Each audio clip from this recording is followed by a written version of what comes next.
All right, I'm back with some results from my second trip to the range. And just to recap, I'm shooting my Savage Impulse. I put a 22 Creedmoor barrel on it from Black Hole Weaponry. And I'm shooting 75 Hornady ELDM using Reloder 16, CCI BR4. This is brand new Alpha Brass. And this case, or this length measurement here is case base to ogive, and that's with using the Hornady comparator tool. So I'm measuring from the base of the case to the ogive. Now, I'll just say up front that these charges are safe in my rifle. They may not be in yours. Please do your own homework, your own testing, and all that good stuff. So, just to kind of recap, my first time to the range, that's this target here. I was just shooting a velocity versus pressure test to kind of see where I pressured out with Reloder 16, since there's not a whole lot of data on that I can find. And I went from 38.3 up to 41 grains, and even at 41 grains, I wasn't seeing any pressure signs.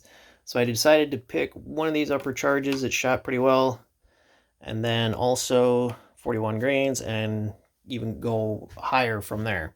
And that's what I did here in my second range trip. So first off, we'll talk about these two. I just remounted the scope, so these are my first two shots after I had remounted the scope and barrel was clean and cold bore and all that stuff. So then I adjusted, because I was actually aiming at this target. I adjusted over here and I shot this 3-round group. And this is the 40.4 charge, and you can see that it shot pretty well, a little over half an inch. 41 grains, not great. 41.2, also not great. 41.4 looks pretty good, a little over half an inch again. Velocity is 31.83. Now, I will mention that this is a 20-inch barrel, so the numbers are going to be different if you have a 24, 26-inch barrel. This is a 20-inch, so pretty good speed out of that. And this is 41.6, also shot pretty well. Again, a little over half an inch. This is right at 3,200 feet per second. So that looks pretty good too. And really, either one of these would be, more than adequate for what I'm going to do with this rifle. Mostly going to be a night hunting and coyote rifle. Shots probably only, 200 yards or so and in. But I have other rifles that shoot in basically one-hole groups. So I want all my rifles to do that if they can. So I'm going to mess with it a little bit more.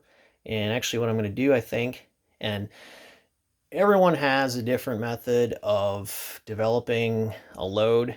And even me, I don't seem to do the same thing every time. What I think I'm going to do this time is I'm going to pick right in the middle of these two, 41.5. And I'm going to load up a bunch of those and do a seating depth test. And actually, I already have those loaded. And you can see that, so this is my 2.085 is where I've been shooting everything so far. And I'm going to go 20 thousandths and then 40 thousandths longer. And then 20 thousandths and, well, I want to focus 40 thousandths shorter than that. And see what happens there. So that'll be my next report. But also wanted to mention, so even at this 41.6 charge weight, 3,200 feet per second, still not seeing any signs of pressure on my brass. This is a 41.6 charge weight. And if I can get this to focus, maybe we can see that it's still really well rounded. There's no cratering in the primer. Look at the case head. There's not a mark on it. There we go. So it still looks pretty good. I could probably go a much higher charge weight than this even, but I'm going to probably stay here. I'm happy with roughly 3,200 feet per second. I know the barrel is going to speed up a little bit as it breaks in, so I'm good with that.